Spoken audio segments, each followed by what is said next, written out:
no matter how far. Don't worry, baby, just call out my name. I'll be there in a hurry. You don't have to worry, but baby, there ain't no mountain high enough. Ain't no valley low. No valley low enough. Ain't no river wide enough to keep me from getting to you, baby.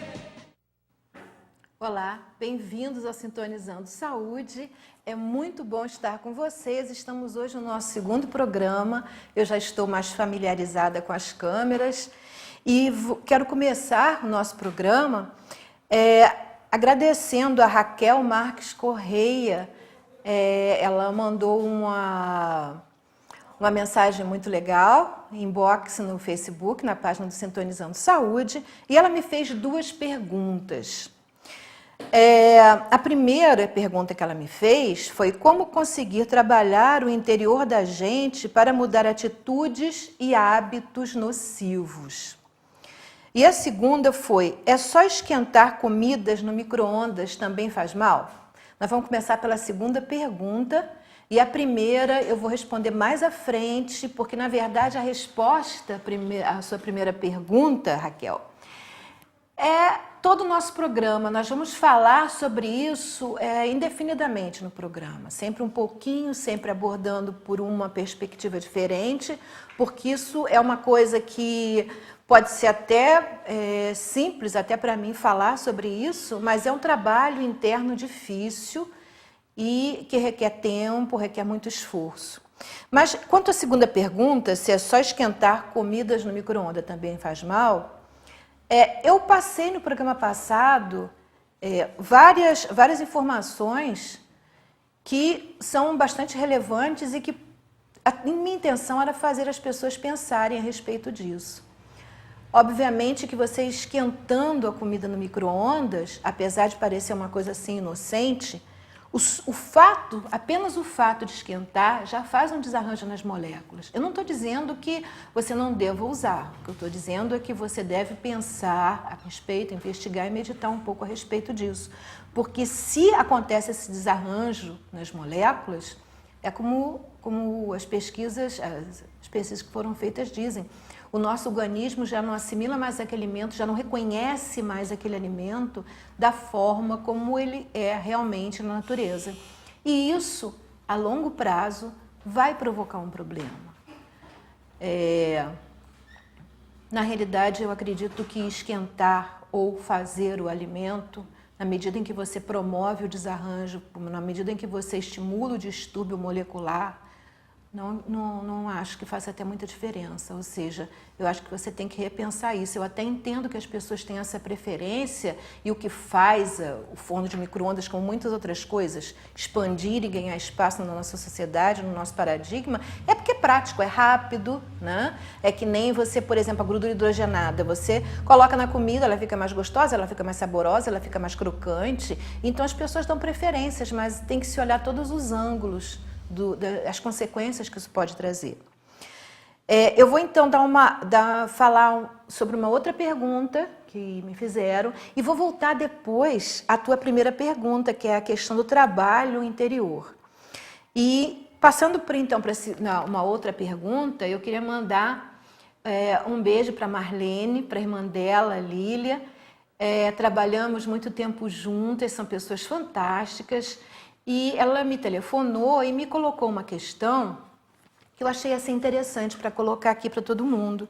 Ela diz que os netos dela comem pouco e que quando a mãe oferece comida, eles dizem, eu não tenho fome, mamãe. Então, o que eu queria falar um pouco agora, no começo do nosso programa, seria sobre essa questão da alimentação e também da alimentação infantil. Basicamente, é uma moeda de dois lados. Muitas vezes nós comemos a quantidade necessária para o nosso organismo, mas o nosso organismo não assimila o que é necessário a ele. Então, você tem que conseguir equilibrar esses dois lados, porque senão não vai funcionar o processo, né? Eu mesmo sou um exemplo. Nasci de uma família razoavelmente abastada, do tipo que ainda tinha médico de família, né, indo sempre em casa. E eu fui uma criança anêmica. Por mais que fizessem, por mais que tivessem cuidado com a minha alimentação, existia a questão da anemia, pairava sempre sobre a minha cabeça. E eu sempre fui obrigada a comer. E o comer, para mim, sempre foi uma coisa muito dificultosa. Até uma certa idade, eu não conseguia ter prazer na alimentação, porque a minha alimentação era muito forçada. Então, era exatamente sobre isso que eu gostaria de passar para as pessoas agora. A alimentação, vocês veem que eu gosto muito da questão do tripé, mas a alimentação também, ela tem que ser sustentada por um tripé, que seria o comer, a questão do como comer externamente falando, do como comer internamente falando e do quanto comer. Tudo bem. Como comer externamente falando? O que eu estou querendo dizer com isso? Sentar à mesa em vez de sentar à frente de uma televisão. Pode parecer inofensivo, mas faz diferença. Por quê? O nosso corpo, ele precisa se concentrar no que está fazendo. No budismo, nas religiões orientais, a gente chama de plena atenção. Isso é fundamental para qualquer coisa. Aí você vai dizer, não, mas eu consigo fazer várias coisas ao mesmo tempo? Eu também, eu sou uma pessoa tipicamente multitarefas. Eu consigo fazer várias coisas ao mesmo tempo. Mas, vamos ver, uma pessoa pode conseguir escrever, ouvir música e fazer várias multitarefas ao mesmo tempo, mas usando o mesmo órgão interno. Se você consegue, meu filho consegue ver televisão, deixa a televisão ligada, põe o headphone no ouvido e está trabalhando, fazendo projetos. E eu fico sem entender muito bem, porque é um pouco além da minha capacidade de multitarefas, mas isso não tira essa questão do que eu estou falando, porque ele está usando o cérebro. Quem está com a plena atenção ali é o cérebro.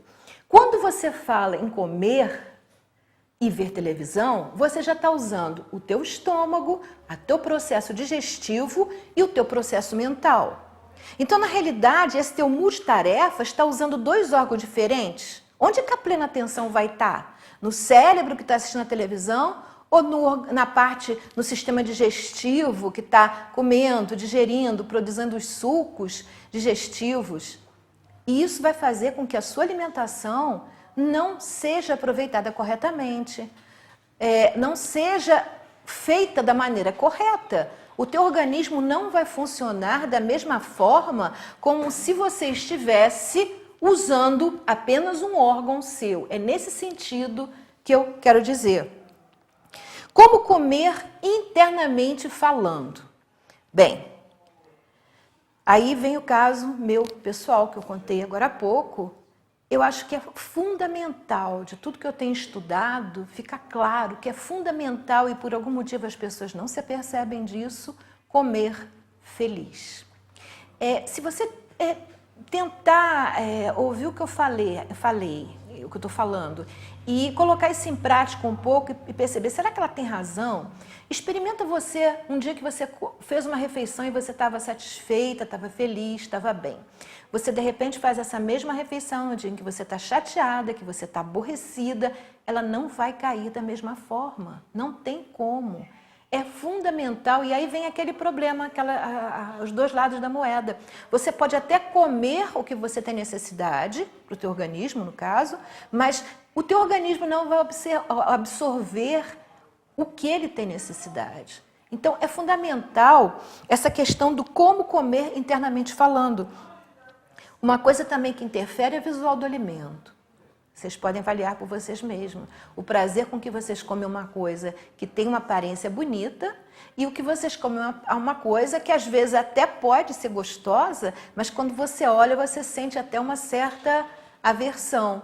Quer dizer, gosto não se discute. Uma pessoa pode achar uma coisa feia e outra achar bonita. Quer dizer, isso é um processo individual. Nós somos singularidades. Outra coisa que é fundamental, principalmente em relação à criança, é a afetividade na hora da alimentação. Uma criança que coma, sendo coagida a se alimentar, ela pode até comer, você imagina duas crianças que comam a mesma refeição, uma come coagida, a outra não. É óbvio que aquela criança que está comendo satisfeita e feliz, sem estar sob coação, vai ter um aproveitamento daquela alimentação muito melhor, muito superior à daquela outra que comeu coagida. Né? Independente disso, nós também temos que levar em conta o seguinte, a pessoa pode dizer, não, mas eu tenho 2 filhos, eu faço a mesma coisa com os 2, um reage de uma forma e um funciona bem, passa bem, o outro está com problema, fica anêmico. Aí vem a outra questão. Eu falei, nós somos, cada um de nós, uma singularidade. Eu sou eu e não existe mais ninguém no universo inteiro igual a mim. E isso cada um de vocês. Cada um de vocês não tem mais ninguém igual no universo inteiro. Isso faz com que, se você tem 2 filhos e faz tudo igual para os 2, um pode ser um tipo que a mãe falou, entrou por um ouvido, saiu por o outro, ele não está nem aí para se a mãe brigou, quer obrigar ele a comer, ele não está se incomodando. Aquilo ali, ele está pensando em outra coisa, ele está satisfeito da vida com aquela... lembrando daquela brincadeira que ele fez ou com o Batman ou com o Homem-Aranha, imaginando como é que ele pode fazer depois que comer. Já o outro, ele é uma tendência mais de se magoar. Então, aquilo tudo que a mãe falou vai entrar junto com a comida e vai ter um efeito extremamente negativo. Então, na realidade, o efeito do que você falou só funcionou para um. Por isso aquele comeu, que nem o outro, mas ficou anêmico e o outro não ficou. Ou anêmico ou outra coisa qualquer, passou mal, teve dor do estômago, não sentiu bem, vomitou. Existem vários tipos de reações. E o terceiro ponto do tripé é o quanto comer. No quanto comer, eu vou pedir ajuda primeiro no Ayurveda. No Ayurveda tem uma das coisas assim, mais fantásticas, mais bonitas que eu já vi, para nos orientar nisso. Como eu já disse várias vezes, nós somos singularidades, ou seja, cada um de nós é o único no universo. Então, seria de se esperar que eu não possa dizer, não, a quantidade é essa. Ou até mesmo a nível de carboidratos, de proteínas, fica muito complicado. Eu questiono um pouco quando se rotula. Pode-se dar uma ideia, uma média, tá? Mas então, qual seria a quantidade boa para mim?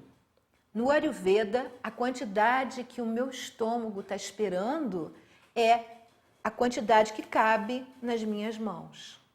Eu acho isso assim muito bonito, muito fantástico e muito assim preciso, porque são as minhas mãos e é o meu estômago, então eu acho que é uma fonte de referência. Vocês veem, a mão de um adulto é maior, a mão de uma criança é pequenininha, é aquela quantidade ali que o estômago dele vai se sentir confortável, né? Fui buscar ajuda também no Dr. Manuel Lazaeta. Ele é médico, é advogado chileno, mas ele é um médico naturista, assim, dos mais importantes no início dessa nova visão de medicina natural. E ele fala de 2 possibilidades, que é a coisa olhada por um outro ângulo. Seria a pessoa que comer o necessário, né, e não ter mais fome, comeu o necessário. Mesmo que esse necessário, no caso de uma criança, a mãe acha que ela comeu pouco, mas ela comeu o necessário, ela está satisfeita. E a outra possibilidade é ela realmente não ter fome. Então, ela realmente não come, não porque está saciada, né? Mesmo que seja pouco no critério da mãe, ela está saciada. Mas ela realmente não tem fome, ela não tem vontade de comer. Então, no caso da pessoa que está saciada, né, nós já falamos a respeito. Mas no caso da pessoa que realmente não tem fome, o Dr. Lazaeta, ele diz bem claramente nos livros dele que ele nunca se deve obrigar uma criança a comer. Quando essa criança ela realmente não tem fome, quando ela tem inapetência, essa inapetência é uma defesa orgânica, segundo ele, que revela uma febre interna. E ele faz uma colocação e que ele reforça, inclusive, que a alimentação de frutas e semente seria a melhor alimentação que existe para o ser humano, e ela, inclusive, desperta os sentimentos mais nobres e fortifica a inteligência e a vontade.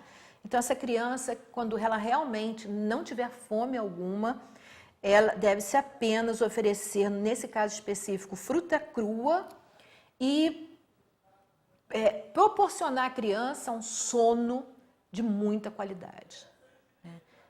Que ela tenha um descanso realmente reparador, e isso vai ser o necessário, essa fruta crua, esse sono reparador, para que ela se recupere dessa febre interna. No caso, uma febre interna seria porque ela está com alguma coisa não está funcionando legal dentro dela e ela está tendo problemas, e você pode resolver com isso que eu estou falando antes que surja alguma patologia.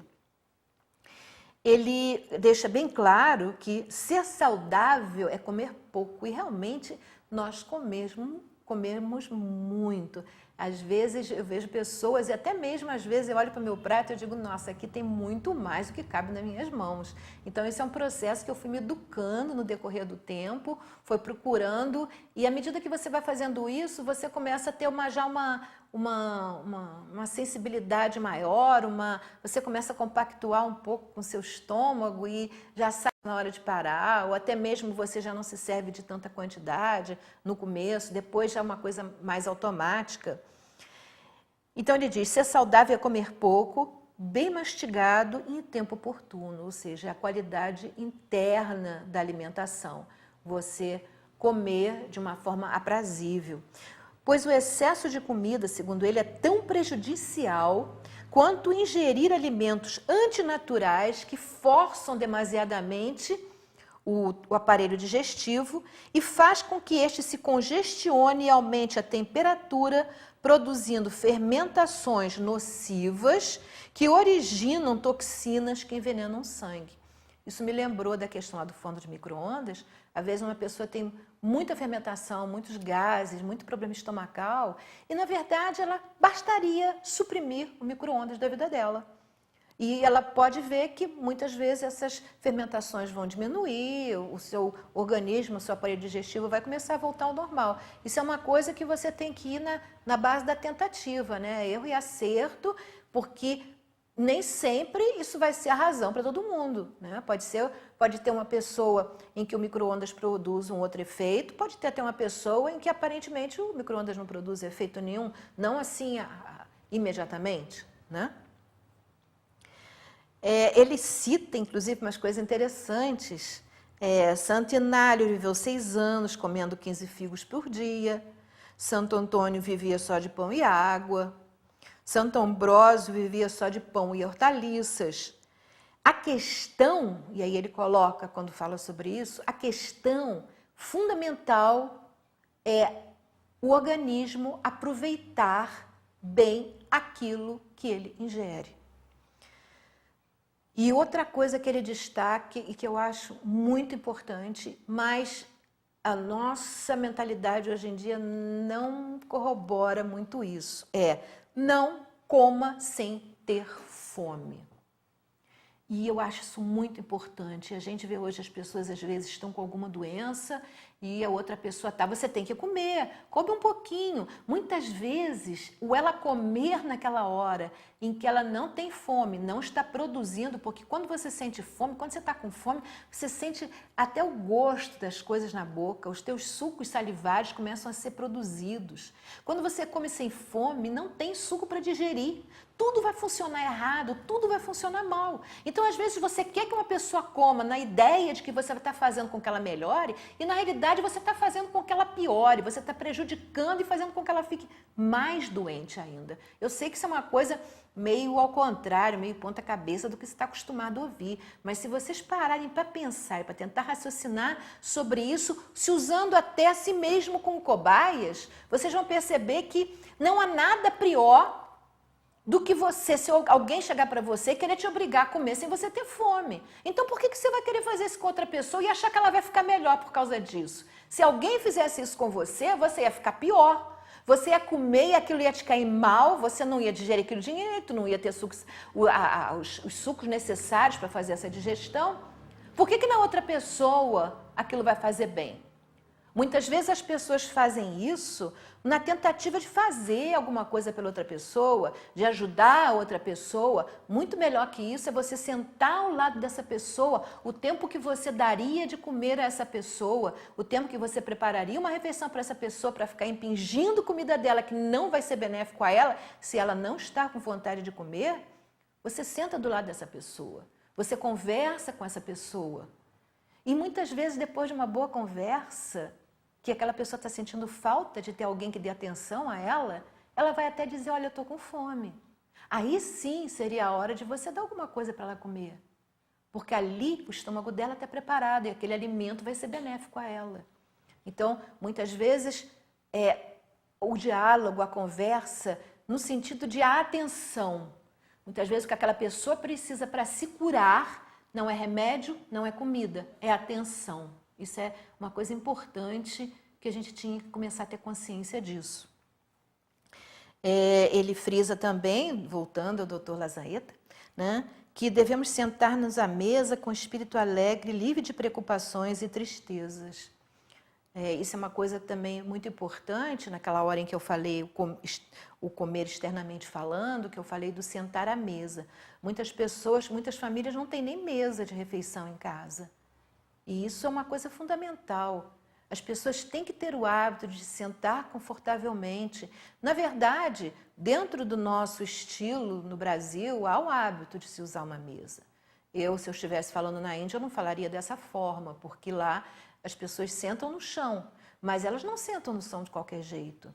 Existe um ritual, como no nosso caso, de sentar à mesa. Eles têm um ritual de botar um pano para a refeição no chão, aquele é o espaço deles de comerem. E isso é fundamental, é sobre esse ritual, sobre isso que eu estou falando. Ou seja, não precisaria ser exatamente numa mesa, não importa se é no chão, se é uma mesa mais baixa, se é uma mesa mais alta, mas a necessidade de haver, eu posar meu prato em algum local, eu saber que ali é o meu espaço de refeição, que eu vou agora me alimentar, né? Ele fala também que um detalhe importante, ele diz que o animal ele usa o seu instinto para se alimentar, ele busca o alimento que lhe convém.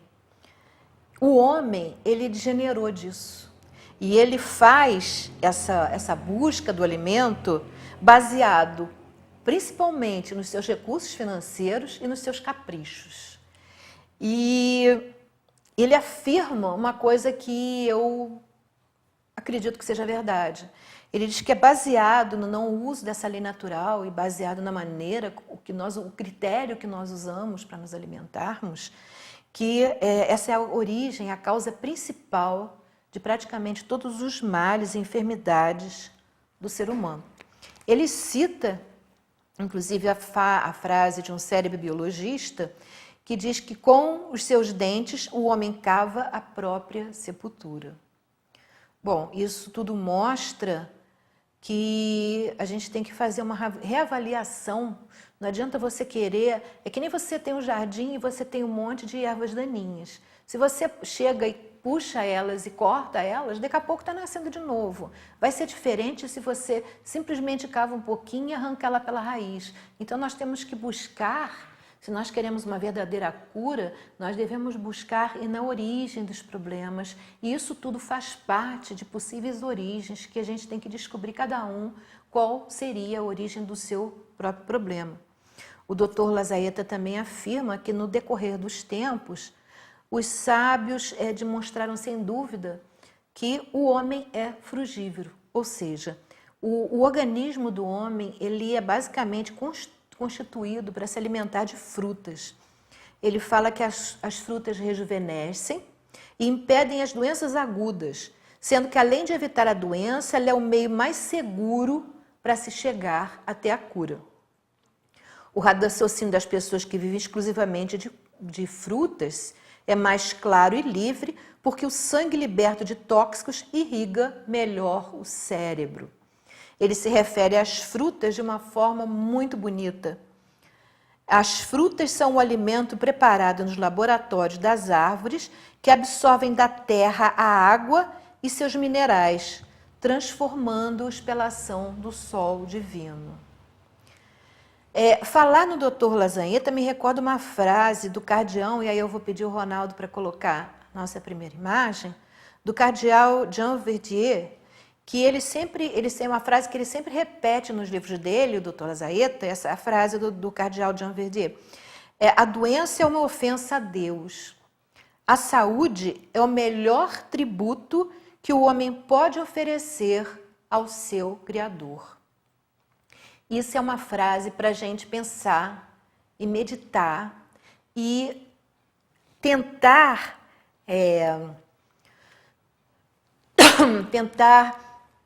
pensar nela não com uma sensação de culpa, que é isso que faz, eu acredito que basicamente o que fez a humanidade há muito tempo atrás, na época dos primeiros filósofos, tinha essa noção clara de como a doença surge no ser humano. Isso foi se perdendo no decorrer dos tempos, por causa, eu acredito, eu desconfio, melhor dizendo, que tenha tido uma grande participação da culpa.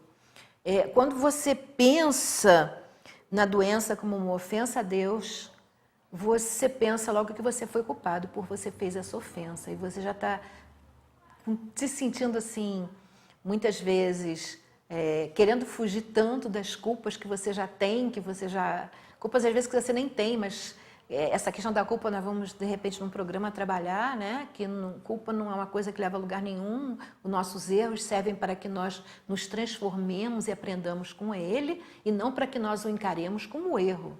Né? Imagina se toda vez que você fizesse uma prova na escola, você se encarasse aquele erro como uma culpa e ficasse em crise porque fez aquele erro e você é culpado daquilo, e você nunca ia crescer, nunca ia aprender mais nada, ia ficar estacionado naquilo. E não, você simplesmente aprende com o erro, aquela forma não está correta, a outra forma correta seria essa, você aprende e PT saudações, você vai em frente, você segue a sua vida com um crescimento, com um aprendizado a mais, né? Então, a gente tinha que fazer isso com as coisas diárias da nossa vida. Então, eu acredito que a culpa teve grande participação da gente começar a perder esse conceito de vista. E aí, agora eu vou voltar àquela primeira pergunta da Raquel Marques Correia. Quando ela fala como conseguir trabalhar o interior da gente para mudar atitudes e hábitos nocivos. Eu vou começar falando sobre isso com a nossa segunda imagem, que é uma frase do Richard Bach. Não é o Dr. Eduardo Bach, dos Florais de Bach. É o Richard Bach, um escritor que escreveu Fernando Capelo Gaivota e tem livros maravilhosos. Ele diz o seguinte: não importa qual seja a nossa habilitação ou nosso merecimento, nunca alcançaremos uma vida melhor até conseguirmos imaginá-la para nós próprios e permitir-nos tê-la. Essa frase, eu acho que é o começo, Raquel, de todo esse processo, esse início de trabalho interior que nós precisamos fazer, e que é um trabalho difícil, que exige muito esforço de vontade, existe muita dedicação, e não é difícil, no caso, eu estou falando difícil, com licença, mas não é difícil porque seja difícil, no sentido de que uma coisa é difícil porque exige muita dedicação e muita vontade. O começo, principalmente, é muito... nós vamos mexer com conteúdos internos, nós já vamos falar sobre isso, que vão nos causar medo, e vamos chegar já nisso. Mas isso aí desperta a gente para as três coisas fundamentais que nós temos que ter, né? Como diz a frase, não importa qual seja a nossa habilitação, o nosso merecimento, nunca alcançaremos uma vida melhor até conseguirmos imaginá-la para nós mesmos. Ou seja, vem a questão do eu comigo mesma.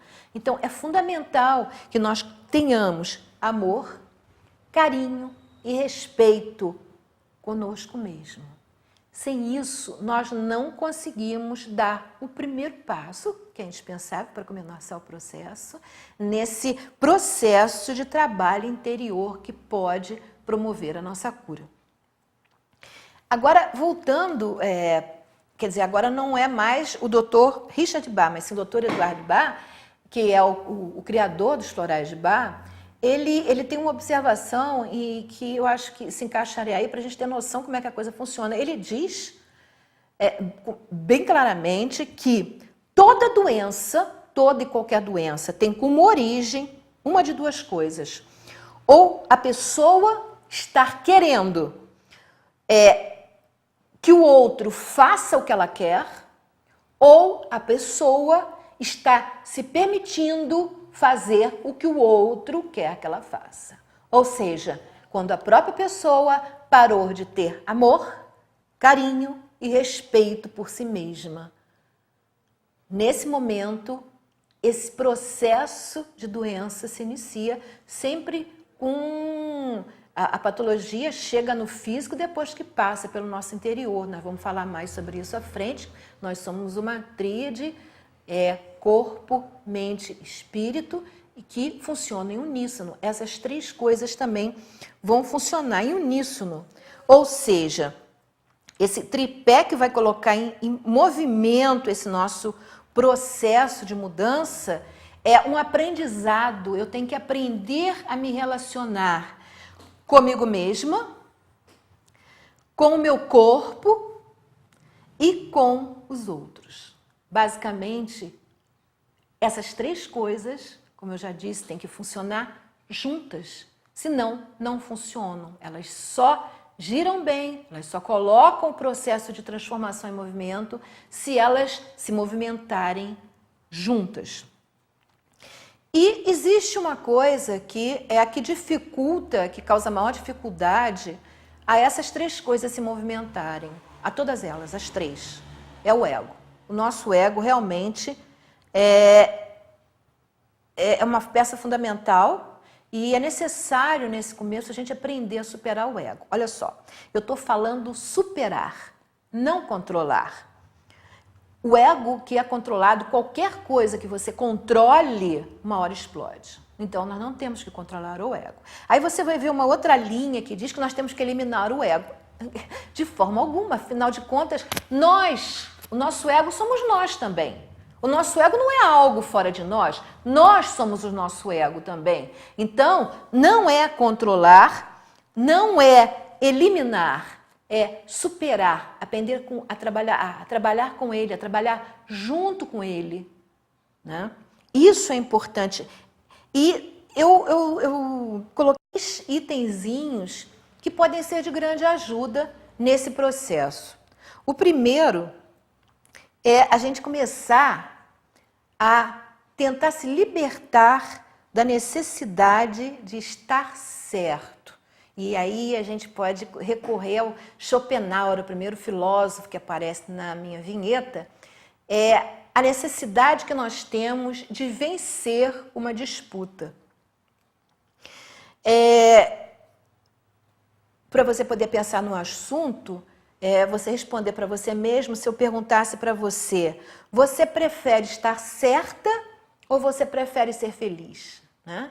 Aí você pensa consigo mesma, né? Qual seria a sua resposta, porque na realidade você ou vai ter que ir para um lado ou vai ter que ir para o outro, e nós não nos percebemos isso. Né? Então é necessário a gente começar a se observar, a tomar conhecimento de como é a nossa própria forma de agir. O segundo ponto é se libertar da necessidade de ser especial. O Eckhart Tolle escreveu o livro O Poder do Agora, que é um livro excepcional, e ele tem várias palestras, ele fala muito bem sobre isso, a necessidade que nós temos de ser especial. E isso se dá em várias áreas. Uma pessoa com menos espiritualidade, com mais espiritualidade, aquela pessoa, por exemplo, que tem menos espiritualidade, de repente começa a estudar, começa a se desenvolver e vai adquirindo, aprendendo um monte de coisa, e aí ela olha para o outro e diz, não, mas eu sou espiritualizado, aquela pessoa ali não é. Ela já é especial, ou seja, ela já está se separando do todo, porque nós somos, todos formamos um. Na hora em que eu sou especial, eu estou fora desse eu estou fora do que eu sou, dessa unidade divina. Então, nós somos todos especiais da mesma forma. Essa necessidade que nós temos de ser um especial à parte é um processo do nosso ego. Nós precisamos ser diferentes porque nós precisamos ser mais que o outro. Na medida em que eu não me vejo como alguém competente ou alguém feliz ou alguém que consegue fazer bem isso ou aquilo, eu tenho que fazer com que o outro seja menos do que eu para eu poder achar que faço bem. Então eu não faço bem porque eu faço bem porque eu sou mais do que ele. Né? E essa é a coisa que já está meio extinta e que faz com que nós queiramos ser especiais. Né? Então isso é um outro percalço no nosso caminho. O terceiro percalço é a necessidade que nós temos de se sentir ofendido, de ficar ofendido. O que eu permito que me ofenda apenas me enfraquece. Isso vale para todo mundo. Né? Eu nunca vi a pessoa se sentir ofendida e ficar mais forte, mais feliz, mais saudável por causa disso. Na realidade, o ficar ofendido é uma distração, é uma forma que o ego encontra de nos manipular e de me transformar em vítima do mundo. Porque, na realidade, eu não estou enxergando o mundo não é como ele deveria ser, porque ele deveria ser como eu gostaria que fosse. Então, na realidade, eu não estou percebendo o mundo como ele é. Eu estou querendo transformar em um mundo da maneira como eu quero que seja. Aí a gente vai voltar a um monte de coisa que nós já falamos. A colocação do Dr. Eduardo Bach a respeito de eu querer forçar os outros a serem o que vai me fazer com que eu fique doente. Né? Independente se o outro faz o que eu quero ou não, eu vou ficar doente. Se eu tiver essa vontade de que o outro faça o que eu quero. Mesmo que o outro não faça e siga a sua vida e seja feliz, eu vou ficar doente, porque o que está me fazendo doente é essa vontade que eu tenho, o mal de Parkinson, é tanta vontade de coagir o outro a fazer o que eu quero, que meu corpo já não aguenta mais. Né? São detalhezinhos que vocês, com o tempo, eu vou tentar passar para vocês, que se a pessoa se perceber, né? Eu costumo dizer, quando comecei a estudar isso, eu dizia que eu tenho que enfiar a carapuça em mim mesma. Em cada coisa que eu estudava, eu dizia, como é que eu faço? Se eu tinha algum probleminha que começava a surgir, o que isso está me cerceando, me impedindo de fazer? Como é que é isso no meu corpo? Então, procurar sentir a sua doença, você começa a perceber o que está levando você àquela patologia, ou àquela infelicidade, ou aquela depressão, o que eu gostaria que eu não estou tendo, e será que de repente o problema é, será que eu deveria querer isso? Né?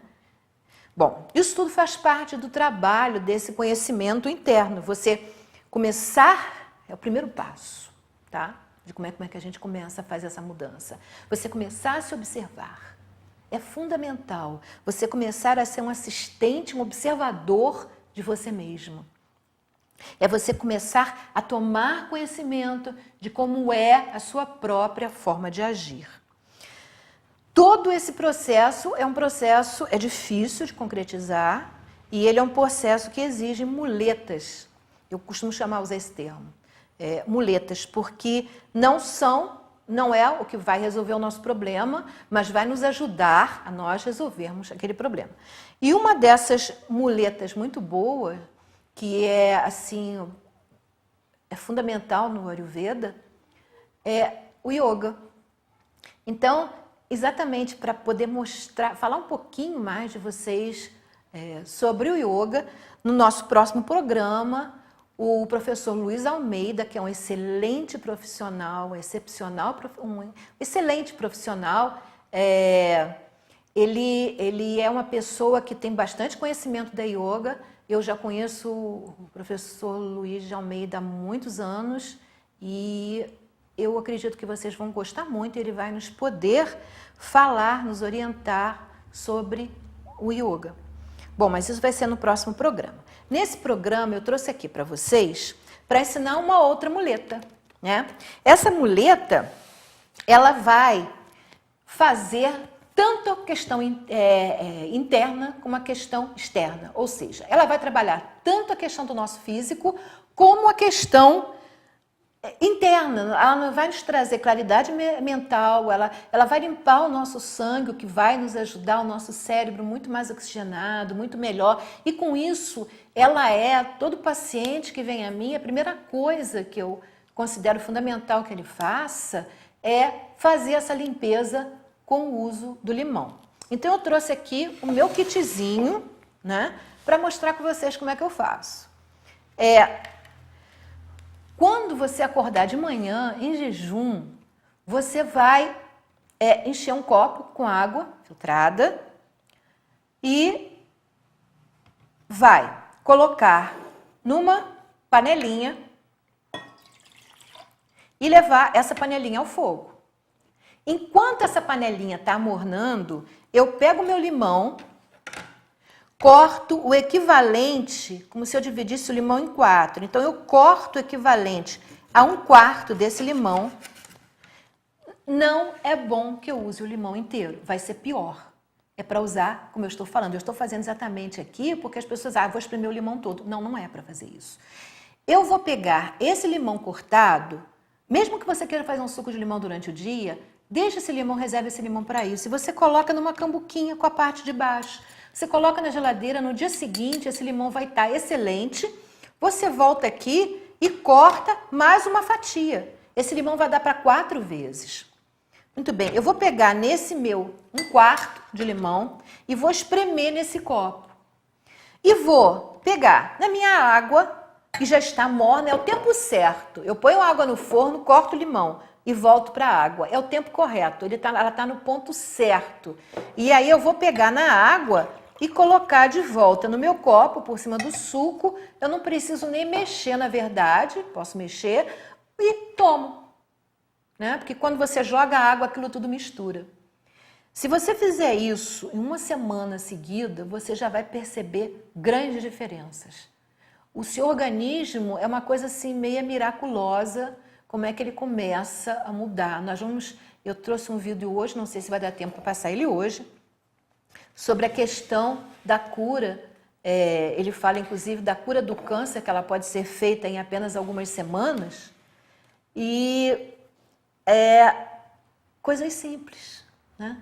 Uma coisa simples que pode curar muitas doenças e mesmo para quem não tem doença nenhuma, vai ter um sangue melhor, mais clareza mental, um cérebro mais oxigenado, a memória vai melhorar, vai emagrecer, porque o organismo vai funcionar melhor e vai emagrecer bastante fazendo isso. Quer dizer, são coisas pequenas e nós temos hoje uma tendência a achar, eu falei agora há pouco, a gente se alimenta em função dos nossos caprichos e em função da questão monetária. Então, nem sempre o que é caro é o melhor, muitas vezes é caro e é ruim. E uma coisa bem em conta, bem barata, é muito melhor. Esse aqui é um desses casos, né? É uma dessas possibilidades.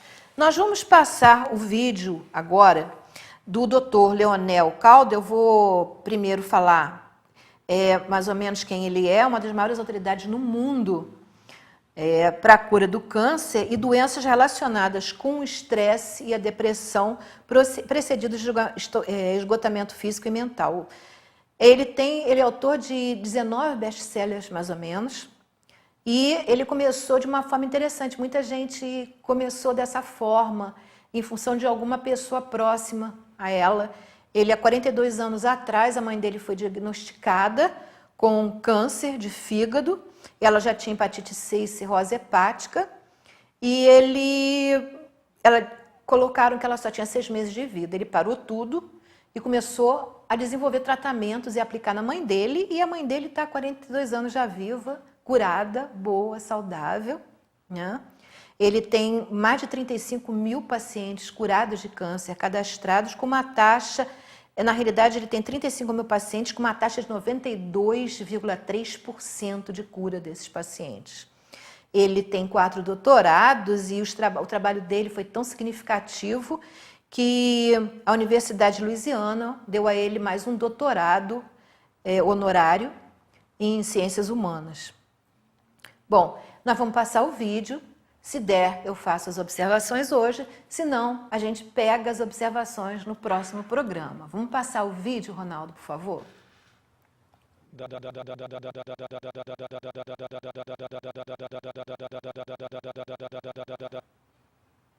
Não está conseguindo?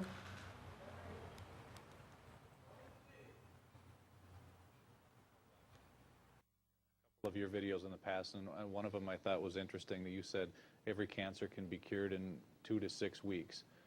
Can you talk a little bit more about that, and what are some of the ways that that's possible?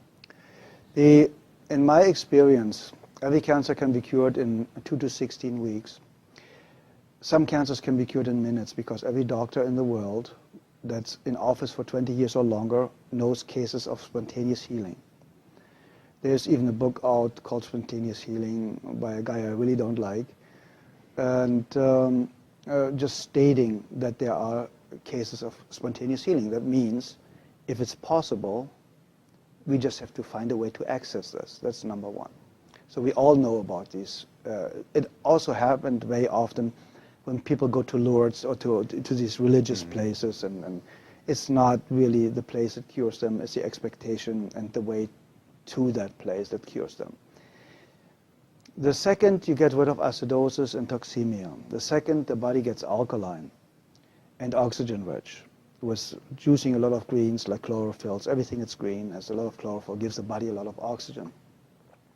Getting your body alkaline with good calcium, with good nutrition, with good trace supplements, trace minerals, will help to alkalize the body. So that means the second you are alkaline, the cancer already stops. It can take a couple of days, a couple of weeks, but it stops. You get the body to a healing pH level, which the pH scale goes from 0 to 14, so 7 is neutral, and you need to be slightly alkaline. 7.36 is ideal. But in the healing phase, you should go up to 7.5. It's a little bit over-alkalizing the system.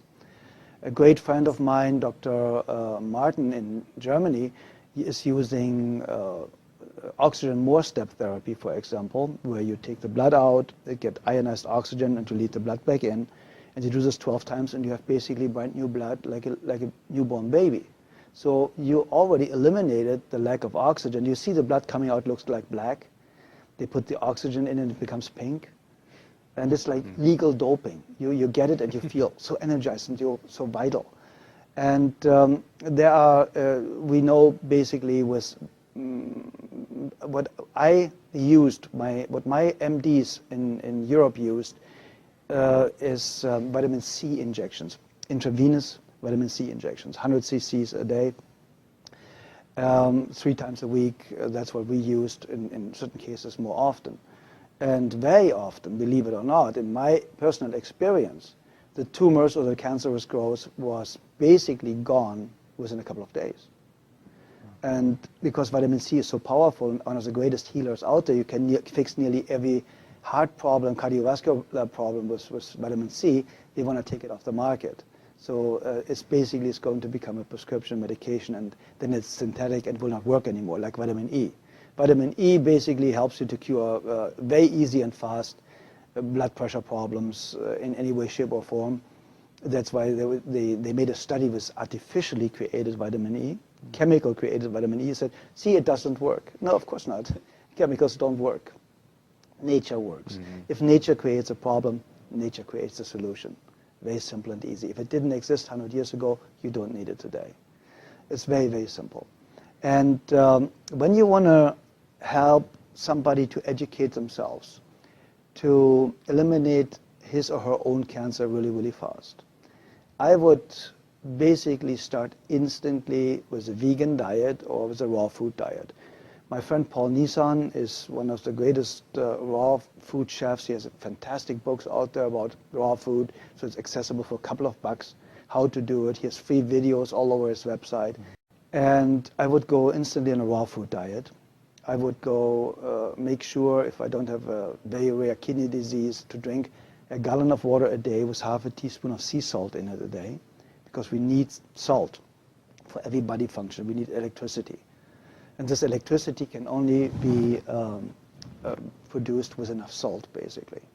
So if you have a lack of salt, you have a blood pressure problem. See, and we're not supposed to have salt, though, too, especially if we have high blood pressure. That's what we're told. Okay, it's the opposite. The problem is they are talking about table salt. Very often, table salt is 1/3 glass, 1/3 sand, and 1/3 salt. So the glass or the sand is scratching the arteries, and they start to bleed. So now cholesterol goes there to stop it from make you survive, to stop it from bleeding, so that you don't bleed to death internally. So now they say the cholesterol all of a sudden is the cause of the high blood pressure because it narrows the blood ways.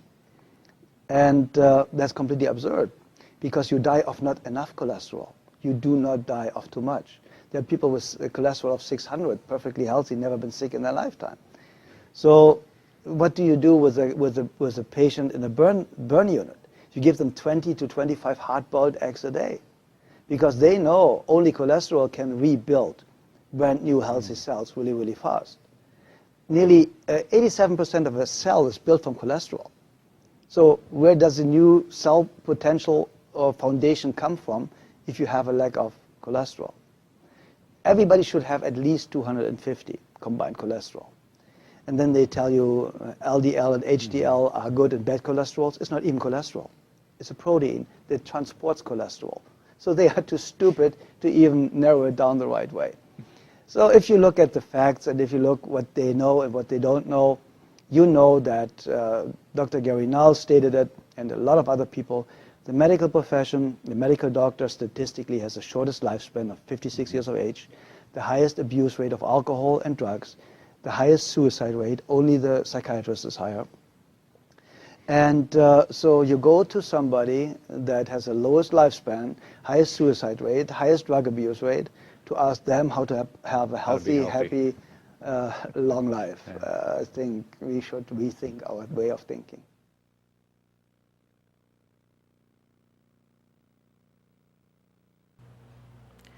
Bem, eu queria começar falando da última colocação dele, que eu diria que em lógica filosófica ele fez uma falácia da generalização apressada. Eu não pactuo da ideia dele quando ele fala de uma forma generalizada. Ele, primeiro, para começar, ele mesmo é médico, né? E uma coisa que eu sempre digo, você encontra pessoas competentes e incompetentes em todas as profissões. Isso não é uma... Você não pode pegar numa profissão e dizer que todo mundo é incompetente dentro daquela profissão. Como eu mesmo disse, ele mesmo é médico, né? Então, eu acho isso importante frisar que não existe essa generalização. Você vai encontrar médicos extremamente competentes, como vai encontrar também médicos incompetentes. Como você vai encontrar engenheiros extremamente competentes, como você vai encontrar engenheiros incompetentes. Ou até, como no meu caso, você vai encontrar um terapeutas extremamente competentes, ou você vai encontrar terapeuta incompetente. Isso aí eu não achei legal a maneira como ele colocou. Mas eu vou deixar, né, para falar sobre certos itens que ele colocou, que eu acho que vale a pena se destacar, a questão do sal de cozinha, o que usar, né? Eu nunca usei, eu não me lembro desde que eu cozinho, né, desde que eu me casei, eu acho que eu não sei, eu nunca usei sal de cozinha desse convencional que vende no mercado.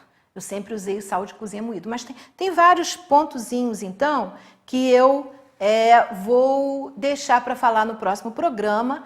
E eu vou encerrar o programa de hoje com uma historinha, né? A nossa historinha de hoje, que eu não vou ter muito o que falar sobre ela, porque ela mesmo já vai falar por si, né? Eu vou passá-la para vocês, que é uma história feita é uma animação do animador Tom Long.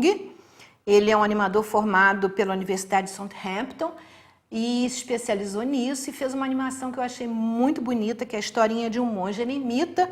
Ele é interrompido, né, por um hóspede não convidado e a reação involuntária que ele teve o leva a fazer uma jornada em que ele vai ter que reavaliar os seus valores. Então, eu vou pedir para o Ronaldo colocar para a gente The Misguided Monk, o monge mal orientado, para a gente ver.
Eu espero que vocês tenham gostado da nossa historinha de hoje. Estamos chegando ao fim do nosso programa. Contamos com vocês. Nosso horário é sextas-feiras a 1h, depois do programa Cidade e Comunidade, do Roberto Costa. Nossas reprises são as segundas-feiras às 15h, 15h, ou quarta-feira às 17h, às 17h.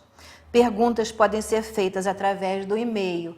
Vai passar aí, bom, colocou primeiro perguntas podem ser feitas através do sintonizandosaude@hotmail.com ou então através do Facebook. É só vocês colocarem Sintonizando Saúde, que vai aparecer lá a nossa página. Vocês podem colocar na própria página o inbox, a pergunta, né? Ou podem ainda ser feitas através do telefone 22429991. O programa ele é assistido pela TV Imperial, canal 19, ou se você não tiver essa possibilidade, você pode assistir através do site da emissora, www.tvvilaimperial.com.br. Muito obrigada, foi muito bom estar com vocês. Até o próximo programa. Saúde, paz, harmonia e bem a todos. Now if you need me, call me. No matter where you are, no matter how far. Don't worry, baby, just call out my name. I'll be there in a hurry.